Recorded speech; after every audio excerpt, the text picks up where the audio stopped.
BlockFi has received a cease and desist order from regulators, and this has some implications for the Cardano DeFi space. Ready? Let's go.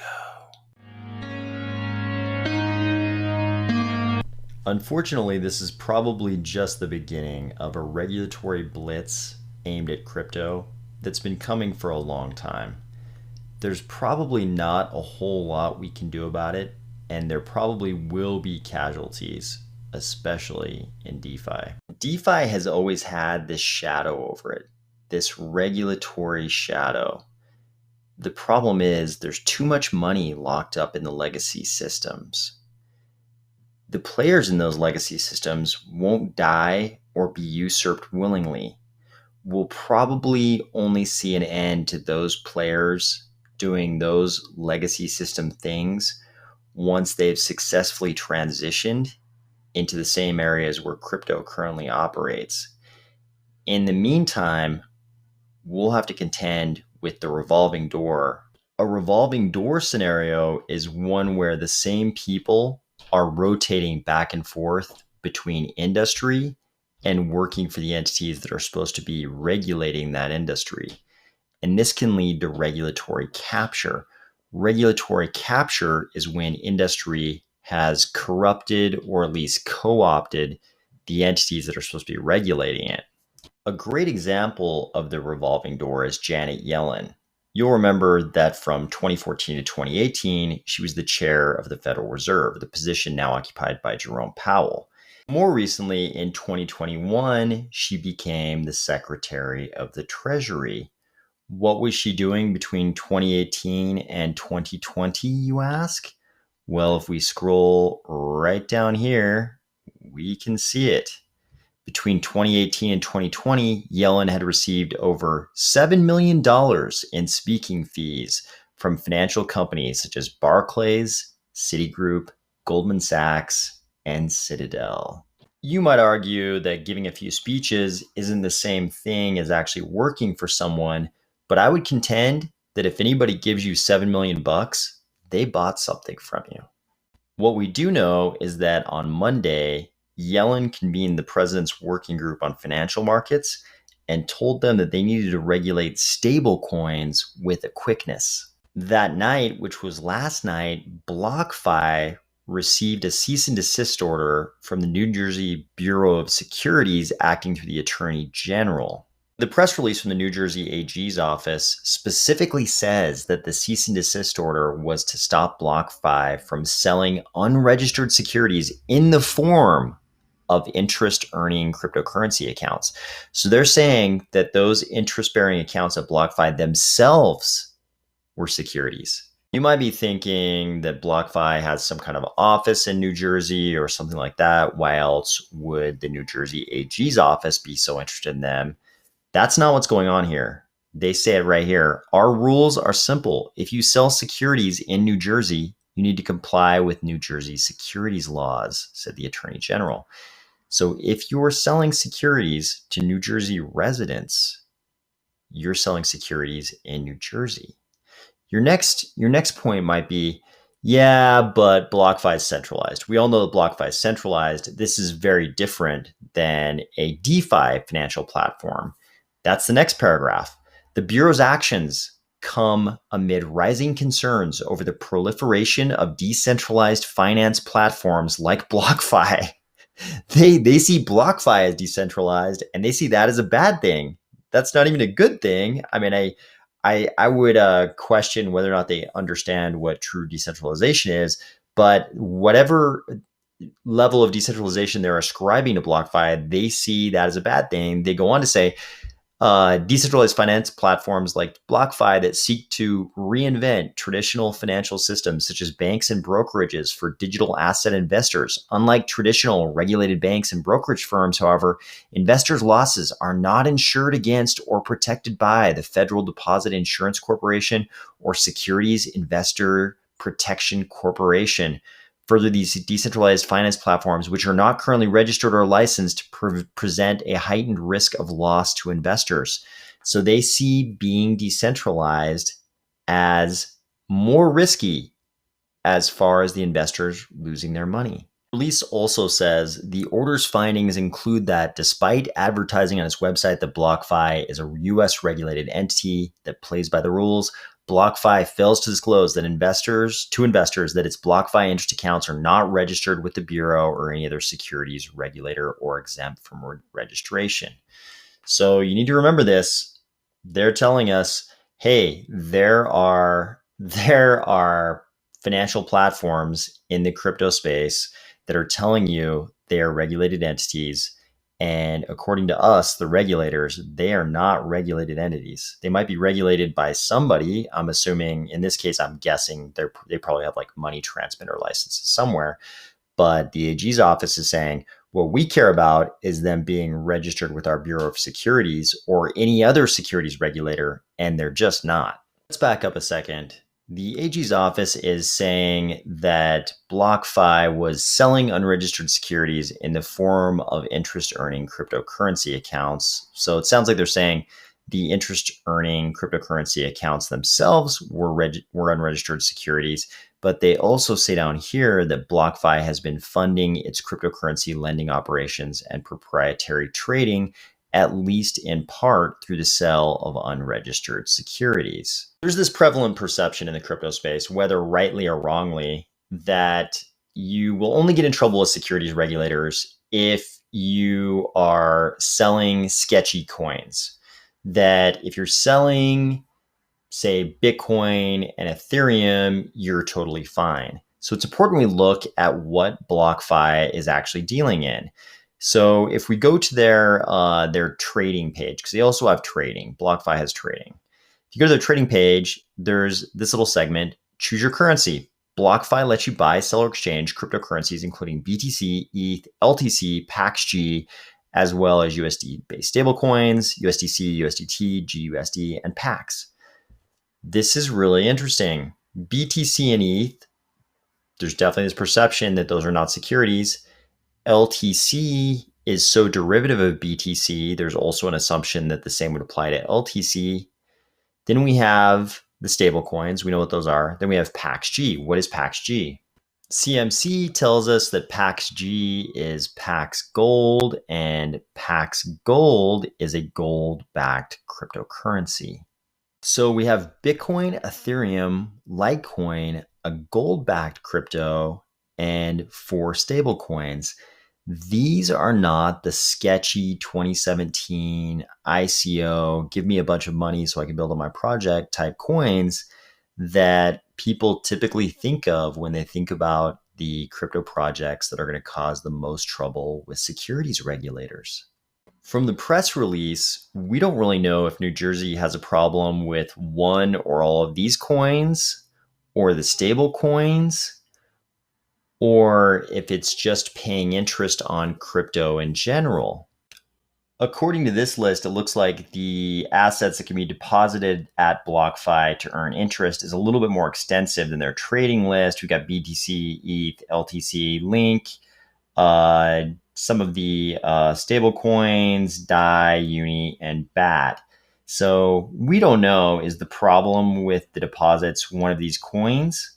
Or is it just earning interest on any crypto coin or token? So you've got Janet Yellen, who just yesterday is urging regulators to regulate stablecoins, not just regulate them in general, but regulate them quickly. We've got to regulate them quickly. This is obviously a high priority for her. Then you've got the New Jersey Attorney General's office, who is taking this stance from their press release that seems to be that maybe just paying interest on crypto deposits is a huge problem, and that subcomponents of the problem are that these projects don't have FDIC or SPIC insurance, and that they're actually decentralized. They think the decentralization heightens the risk to consumers. So where does this leave Cardano DeFi projects? Whether they involve launchpads, swaps, liquidity pools, ISOs, or whatever, I think we're left in a position where we probably have to ask ourselves a series of questions.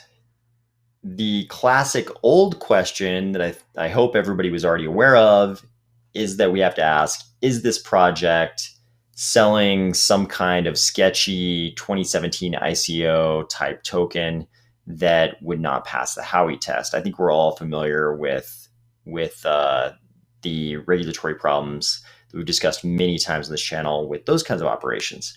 Now we have to ask ourselves some additional questions. Are consumers sending or depositing anything of value with this project? If they are they expecting to earn interest or some other return on their deposit? I think we all know that if people are depositing something in a project like this, they're probably expecting some kind of return or interest. If so, we now have to ask, is the project FDIC insured? Is it registered with state or federal securities regulators? I can assure you that in many cases, you will be disappointed by the answers to those last two questions. Ask yourself, does the FDIC is the FDIC insuring any crypto projects? Could they even do so by virtue of their charter? Right?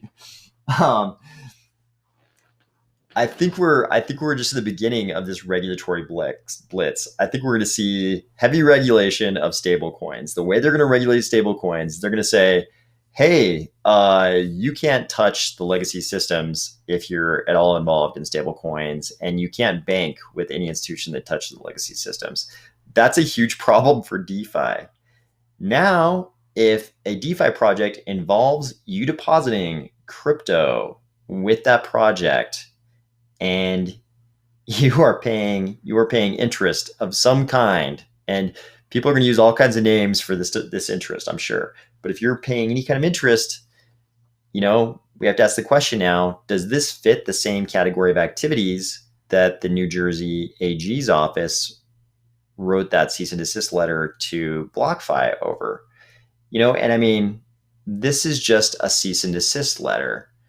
It could be that this all goes to court down the road. I mean, BlockFi is a multi-billion-dollar enterprise. BlockFi is big. BlockFi is not small. BlockFi is big, and they might fight this thing, and we don't know what the results of that are going to be. The New Jersey AG's office is making, certain accusations in that cease and desist letter. We're assuming, I haven't seen the cease and desist letter, but we have just looked at the press release that accompanied it, and it looks like they're accusing BlockFi of certain things. And of course, all that, involves legal analysis and debate over what certain terms mean in the regulations and the statutes. And this could be one of those things that gets dragged out for a long time. We don't know. It could be that it gets settled very quickly, and who knows? Maybe BlockFi will just decide never to do business in New Jersey again. But the thing is, we have state securities regulators in every single state jurisdiction in the U.S. There's I don't know about some of the territories, Guam, I have no idea, but in all 50 states, we have the equivalent of this same Bureau of Securities that sent the cease and desist through the Attorney General. So we could see a wave of this across various states. The states could all decide, now that Janet Yellen has come out and said, "Hey, we're going to get after stablecoins," they could come out, they could follow the lead of New Jersey and say, "Oh, also, yeah, we're going to get after stablecoins. And also, if you are paying any kind of interest on a crypto deposit, we consider that to be a security, and we're going to send you a cease and desist letter if anybody in our state has ever deposited with you before." So we could see a wave potentially of regulation by state regulators or federal regulators of these interest-bearing crypto deposit type projects. We could see a totally separate wave of stablecoin regulation. And there's also something more insidious that came up today. German media outlet Spiegel.de dropped this little gem today. So everything, you read the title, this looks pretty normal. EU Commission wants to introduce a cash limit of 10,000 euros. I think we're all aware that the use of actual paper or coin cash in Europe is on the downswing, less and less cash being used in certain countries. But then you scroll down and you get to this paragraph. Cryptocurrencies such as Bitcoin are also to be regulated more tightly. Today's changes will ensure that transfer of crypto assets such as Bitcoin can be fully traced. Anonymous digital purses, so-called wallets, should be banned. So they're saying that they want to ban anonymous crypto wallets. So to be clear, it sounds like this is just the EU Commission talking about introducing legislation that would go to the European Parliament and to the various state members of the EU. So all this would still have to be passed, but they want to put all this under a new authority called ALMA, Anti-Money Laundering Authority. And it sounds like they certainly are moving towards banning anonymous wallets. This could also have some pretty serious implications for DeFi projects. They could say, hey, DeFi projects or any projects of any kind, you can't deal with any of our EU citizens if they have a wallet, if you're also dealing with projects with anonymous wallets. So DeFi projects, if they want to do business in Europe at all, possibly could have to KYC every single person who deals with the project, every single wallet that any kind of transaction is sent to. And it wouldn't just be DeFi projects, it would pretty much be every kind of project. The EU would just say you can't operate here because any of those anonymous wallets could belong to EU citizens. This is pretty serious. This is possibly more serious than any of the other stuff we've talked about so far, because it would basically require you, if you're going to interact with any kind of entity that would fall under the umbrella of EU regulatory agencies, if you're going to deal with any of those entities, you probably couldn't do so unless you had a KYC wallet. I think we've always known that this was coming as well, but it looks like it might come in Europe first. The good news is that while this news out of New Jersey certainly could end up being a dark cloud on the horizon for DeFi, there's more to crypto than just DeFi. And I think we're lucky to be in a project like Cardano, because Cardano is definitely aimed at more than just DeFi. I think there are projects out there that whether they aimed for this from the beginning or not, they kind of ended up very, very focused on DeFi. I think Cardano is one of those projects that has been aimed fundamentally at real world projects that go beyond the world of finance. So I think even if we encounter, a very rough version of these waves of regulation, Cardano is going to be just fine. Talk to you tomorrow.